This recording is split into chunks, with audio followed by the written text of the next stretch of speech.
Testing, testing, 1, 2, 3.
this working? Can you hear me? Okay, good. Well, thank you, Ethan, and Madam Secretary. It's a privilege to be here. I'm here with my wife, Libby, who is my indispensable partner in everything I've done in the last 50 years. It is a real privilege. It's a privilege to be here. I'm here with my wife, Libby, at the Model UN today, here for Seattle. You know, in my day, when I was your age, I did not even know about Model UN. I grew up in Alabama. We had Model Congress, but we didn't have Model UN. Maybe it did exist, but not in Alabama. You know, 60 years ago, when I was your age, I was growing up in Alabama in the middle of the civil rights era. I remember being in high school in 1964, 63, when some of the most abusive and violent demonstrations, response to demonstrations on behalf of voting rights and civil rights took place right there in Birmingham. I actually ended up in the middle of one of those demonstrations as a young boy. And I became enamored with the notion of becoming a lawyer, civil rights advocate. And so that's what my ambition was at the time, was to fight for the rights of African Americans in Alabama and throughout the South. I didn't even think about becoming an ambassador until many years later. So I thought it might be useful for you to tell the story of how I ended up as an ambassador in 2009 in the Obama administration. After I went to high school in Alabama, I went to Duke. I talked to somebody today who wants to go to Duke. Duke is a great university. And then from there, I went to Georgetown Law, where Libby, my wife, and I both attended. Libby was an undergraduate at Duke in nursing, and I was in the law school. From there, I went to work in the U.S. Senate, 1972. I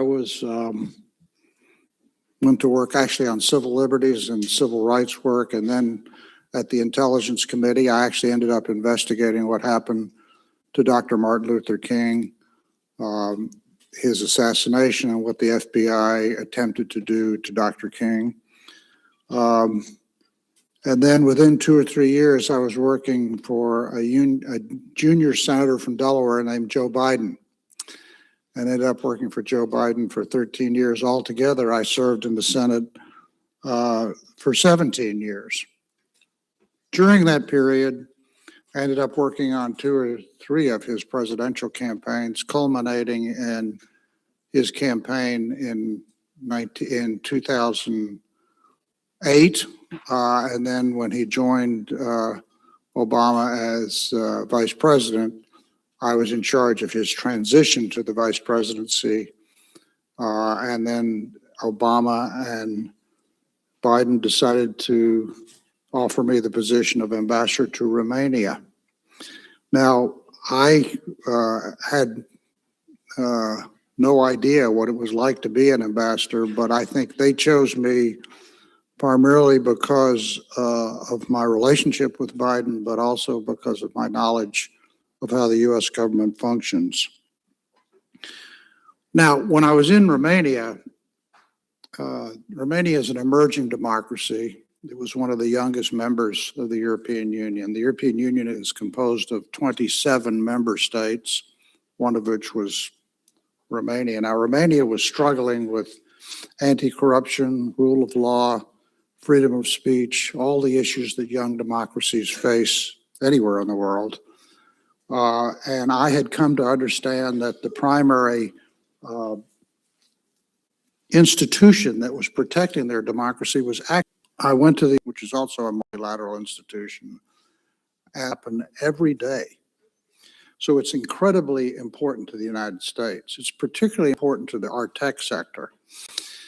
And the European Union has as career employees of the State Department, and they become ambassadors. Climb for the Senate Judiciary Committee and the Senate Intelligence Committee, especially working for a bright young first big crisis. Libby probably remembers this. It had to do with what to do about a Holocaust memorial in Romania, and it was a very difficult issue because there was an election going on and there was a lot of anti-Semitism in Romania at the time. And I remember I came out of that meeting when I finally got the president of Romania to agree to recognize what happened to Jews in Romania at the moment that Biden was about to come to Romania.